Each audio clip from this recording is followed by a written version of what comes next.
If we're going to change healthcare, what's it going to change into? What's a realistic way for healthcare to change for the better? We need to be able to redefine health. And in order to redefine health, we need to know what it takes to be healthy. If we redefine health less so as treating disease and trauma and symptoms, and more so focusing on a state of complete physical, mental, and social well-being, and not merely the absence of disease and infirmity, then the question would be, okay, how do you achieve that? The ultimate problem is misinformation, and we're just simply not paying attention. And we are used to a medical model that does not prioritize that component of our health. If people knew that they had options, that they would be proactive in their own health. I think too many people believe that doctors and medical professionals know it all, and they put all their faith and trust in them, when the truth is that medical doctors are not trained in anything other than pharmaceuticals and surgery. So if that's the route that you want to take, that's fine. That's absolutely fine. We have options now. You can take that route. But if you want to go a more natural route, a lot of people need the education to know that they have that option. So these are simple techniques that we can teach, and the younger the better. And then if we have that instilled in us from a young age, knowing how to address our body's needs inwardly by listening, we have a much less likely chance of developing disease further down the road. So we need to have embodied experiences, we need to meditate, we need to get quiet, we need to do the right kinds of exercise, slow, mindful exercise. We need to trust it. For instance, in ancient Chinese culture, the doctor of the village would only get paid if his tribe was well. If anyone in the tribe was sick, this man had worked his little fanny off to make sure that that person was well. And it wasn't about reacting to an illness, it was about maintaining the health of his village.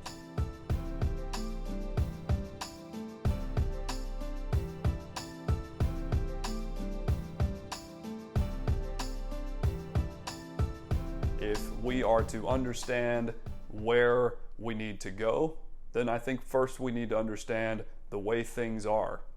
The traditional medical model is ideally suited for an acute problem. You break your arm, we're not going to come to you, they're not going to come to me for their broken arm. They're going to go to the emergency room and have it set. And that's how doctors are trained. My father's a doctor, my father's a surgeon, lots of physicians in my family, and they will all tell you the exact same thing. I didn't have any nutrition. We didn't talk about that because when they came in, we had to fix something. They came in and they said, fix it. And we are still a society that sees a problem and says, I want someone to fix it. There's something very flawed about the system that requires our nurses and doctors to work 12-hour, 18-hour shifts, to have them on call at unreasonable hours, and so their sleep is dysregulated, they're stressed out, and when they come to try to do their work, they're not in a place of holding space or healing for their patients. There's just so much room for medical error there because the person who is the doctor or the physician is also needing healing and is stressed out to the max, and they're unable to perform the job of a true healer, which is to really hold space and allow the person's needs to come to the forefront and try to get to the cause of the problem rather than covering the symptoms. Healthcare costs right now are higher than they've ever been, and they are by far higher than any other place in the entire world. We are currently sicker right now than any other industrialized country in the world. The kids are sicker now than they have ever been since we've recorded statistics about health. Something's got to change. We consume 80% of all the medications produced in the entire world. Here in the United States, we only make up 5% of the world's population. We take more drugs, therefore we have more adverse reactions. adverse reactions are anywhere from the third to the first leading cause of death in the United States. Something's got to change, and we have to wake up to the fact that it's like we're living in the Matrix. Oftentimes, research that's done on, let's just say pharmaceuticals, for example, is done by that pharmaceutical company. So if they're trying to sell Zyrtec, the research done on Zyrtec is not typically a third-party researcher. It is done by that company. And I can tell you, as somebody that loves research, you can make research say whatever you want it to say. So, as a consumer, we don't necessarily need to be scientists to understand this. Medicine's like the fire department. If your house is on fire, you need disaster intervention tools to rush in and try to do everything possible to save your house in that moment. Drugs and surgery, that's disaster intervention tools. But we can't use disaster intervention tools for electrical problems. If you have an electrical problem in your house, you don't call the fire department. If you have a structural foundational problem in your house, you don't call the fire department. That's what we ask medical doctors to do. Their job is to make sure that we stay away from the gates of death. Our healthcare system is based around that, but health care is really misdefined there. What do you call the type of insurance that you can get that when somebody else dies, you get money? We call it life insurance. What would it be more appropriately named? Death insurance, but nobody would buy that, so we market it differently to sell it. Health insurance is really more, at this point, disease insurance.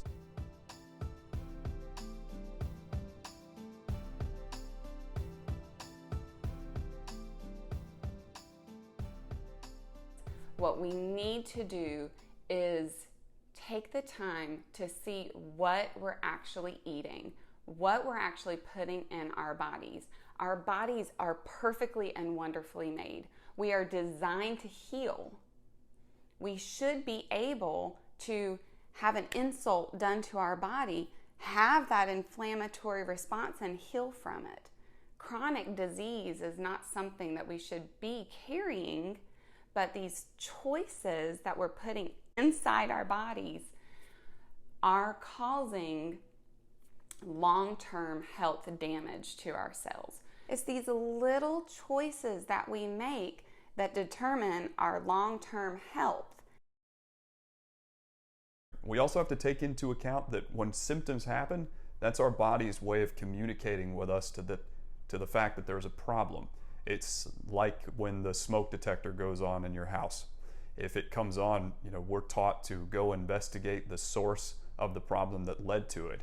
Whether it's a battery or a fire, we figure out that problem when we solve it. If the check engine light comes on in the car, then we take it to someone who diagnostically evaluates it to determine the source of why the check engine light came on. In healthcare, we've gotten completely away from that cause and effect relationship to the point where now what we're being taught in healthcare is the equivalent of, if the smoke detector goes off, we just get up in the middle of the night, take a broomstick and knock it off the ceiling and go back to sleep, never giving any thought to what actually caused it to go off in the first place. If the check engine light comes on in the car, we're not being taught the healthcare equivalent of investigating the source. We're being taught to take a piece of electrical tape, cover it up, and pretend it's not there. And I think the paradigm we need to change is, instead of there's something wrong with me I need to fix, is to start reframing the question to what's going on here that I can impact? What is my system trying to tell me here? We've learned, I think, that when we get sick, we are now starting to realize that I allowed myself to become, right? I was run down, I wasn't eating well, my stress was really high. Therefore, my system was a prime candidate for these bugs that are flying around 24/7, 365 days out of the year. That's how we need to start thinking about everything. Instead of saying something is wrong, I need someone to fix it really fast. Something's happening. How can I change that? The word disease is dis-ease. It's often looked at as one word, but that is, it breaks down. You can see the body is not at ease. If we want to move the body from dis-ease into ease, or from fight or flight into what I call rest and digest, as the two opposite functions of the autonomic nervous system, we need to employ techniques that put the person back in control of their own body. So a lot of times we outsource our wellness. We want someone to fix us. We want the doctor to give us a pill so that it goes away. But really, true healing is about reclaiming autonomy and authority over the body, creating a dialogue with the body so that we can hear what it's asking for, and learning to tap in and listen to why is the body out of balance? Where is the root cause of that? The body is a remarkable organism that can heal itself. It only needs the right ingredients and time.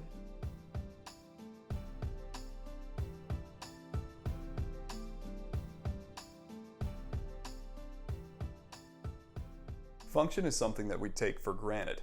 In terms of what allows our body to function, the nervous system, that's basically our power supply, that's our communication system internally, we just assume that that system either works at 100%, as in completely normally, or 0%, as in we're no longer alive. But there are a lot of percentage points in between 100 and 0%.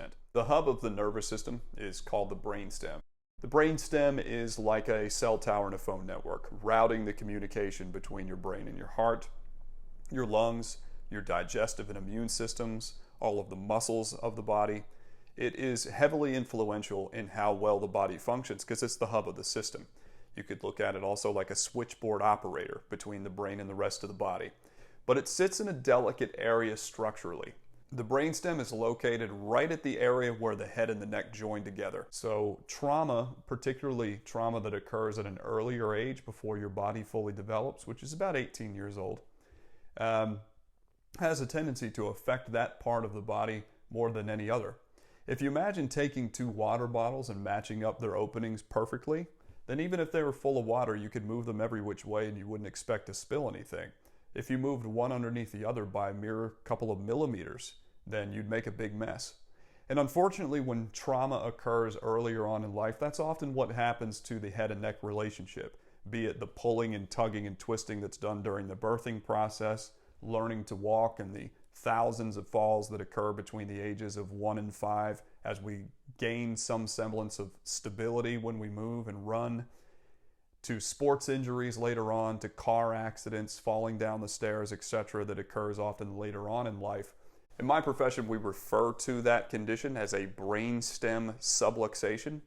It means a condition of less life to the body. Research done by Harvard's medical school shows that up to 75% of normal births actually do enough damage to the brainstem that has poor health effects elsewhere in the body.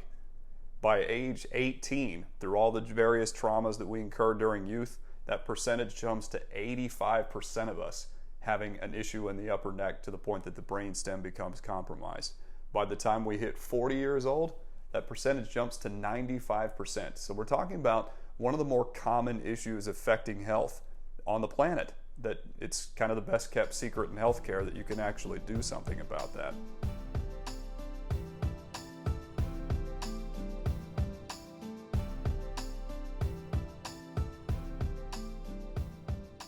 First of all, there's a lot of conflicting advice. I think the primary problem is we've given our power over. We have allowed someone else to tell us how we were going to eat. And we're assuming there's one perfect way to eat.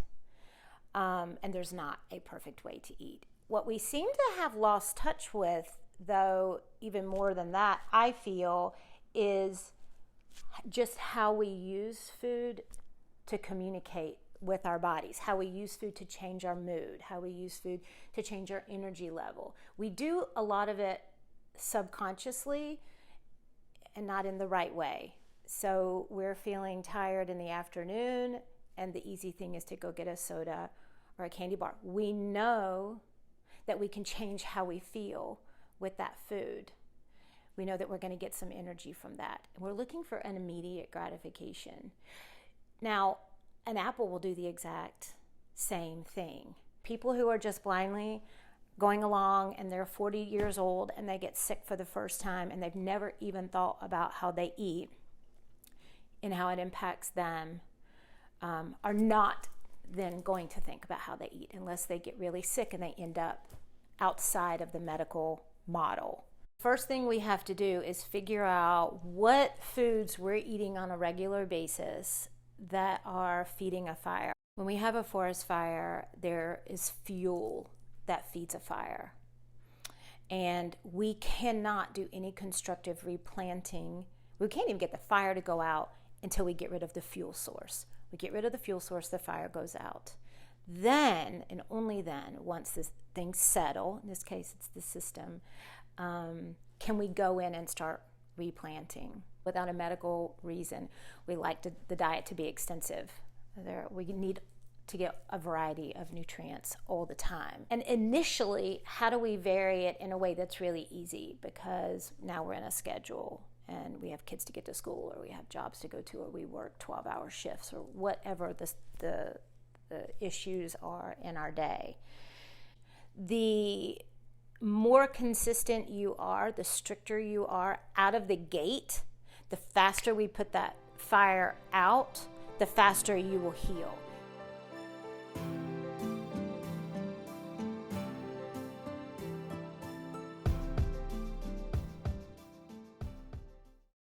I'm a registered nurse, and I have been for about 15 years now.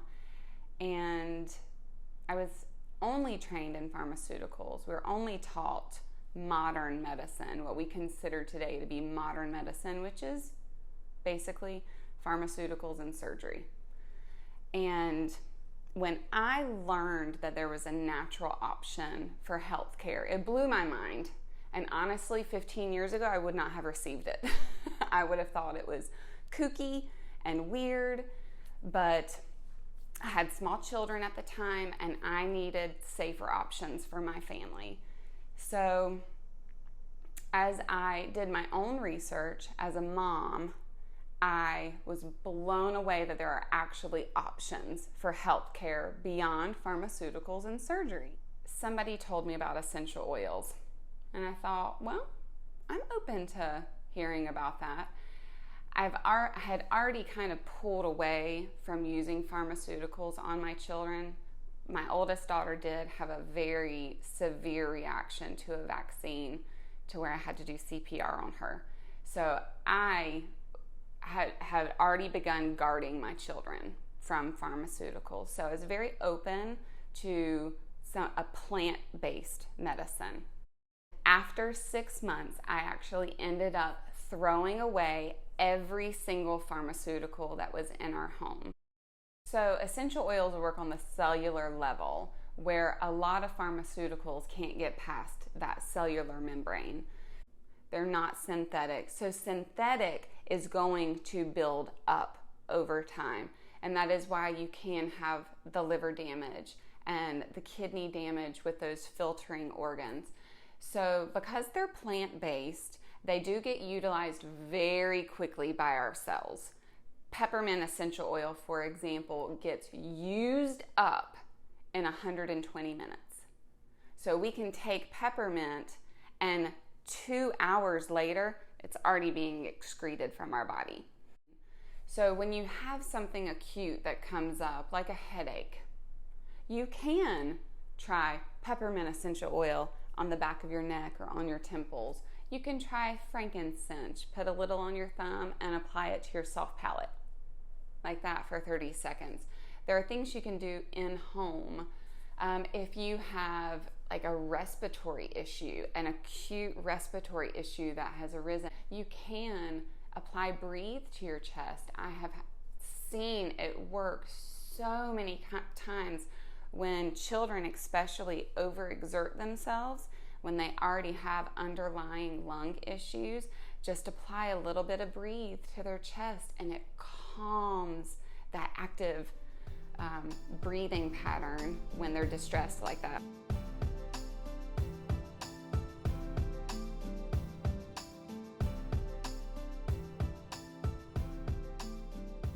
The other thing that happens when you have that head and neck misalignment is that it takes your head off balance. Your head sits right on top of the top bone in your neck. If the top bone in your neck misaligns, then the head is pulled off center. Your head is used to establish equilibrium. So when the head's pulled off balance, it throws your body into a state that it has to adapt to. Otherwise, you'd be dizzy all the time. So the other thing that makes the head and neck relationship so important is that if it's not level, then your body will adapt from head to toe to make it level, causing the muscles all the way down to your feet to pull your body into a shifted, compensated position.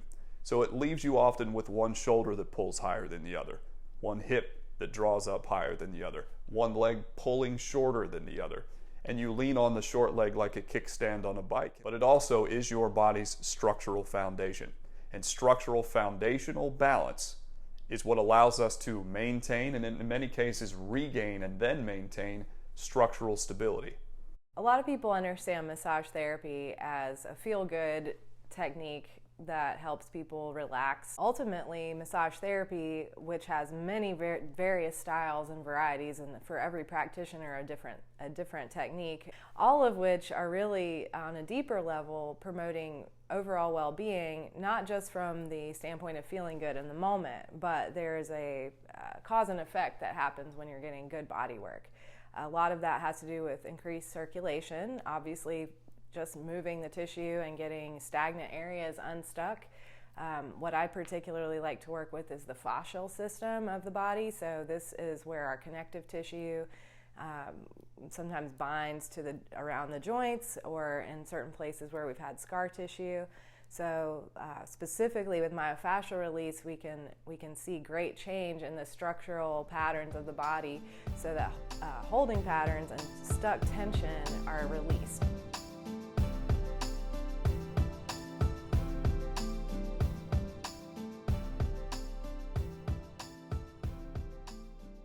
Everybody deals with stress, whether it's a child or a working adult or a grandparent.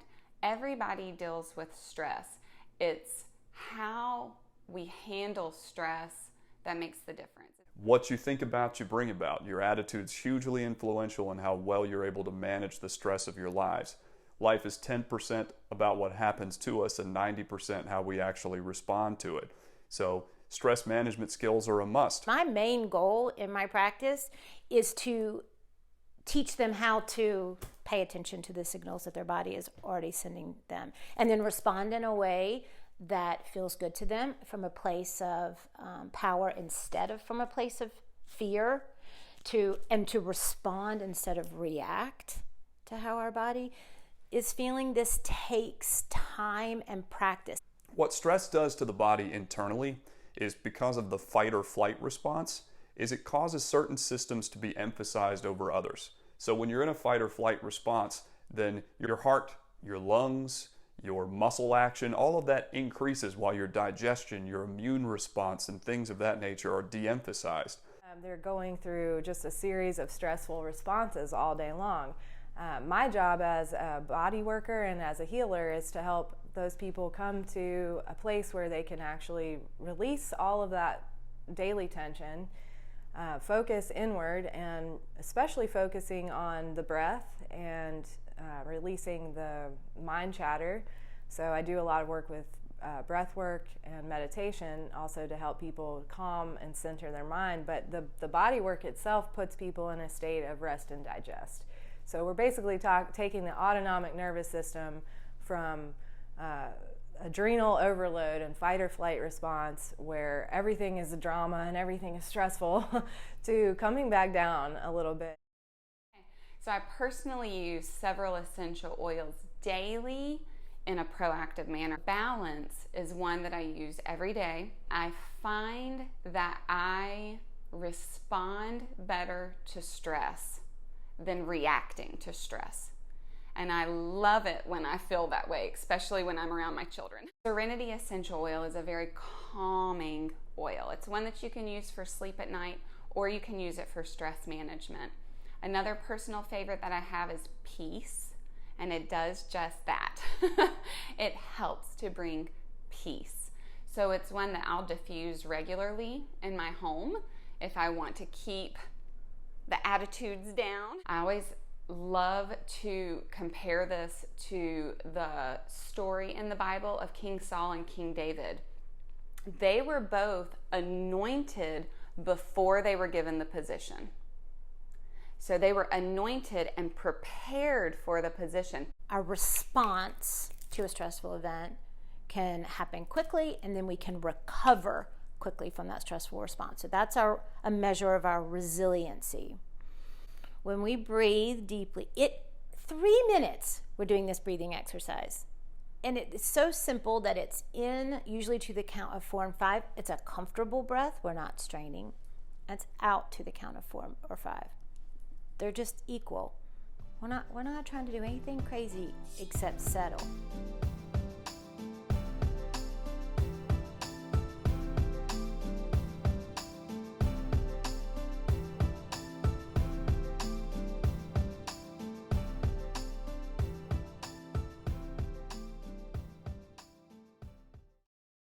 I would love to see a world in which every person could receive healing work on this level rather than resorting to having to go to the doc in a box or to have to call their physician for a prescription for Xanax or whatever it is, because there's a time and a place where medicine is helpful, where we need to be stitched back together or reset a bone or have a surgical intervention. But so often is the case that this type of work can lay the groundwork for a healthier lifestyle.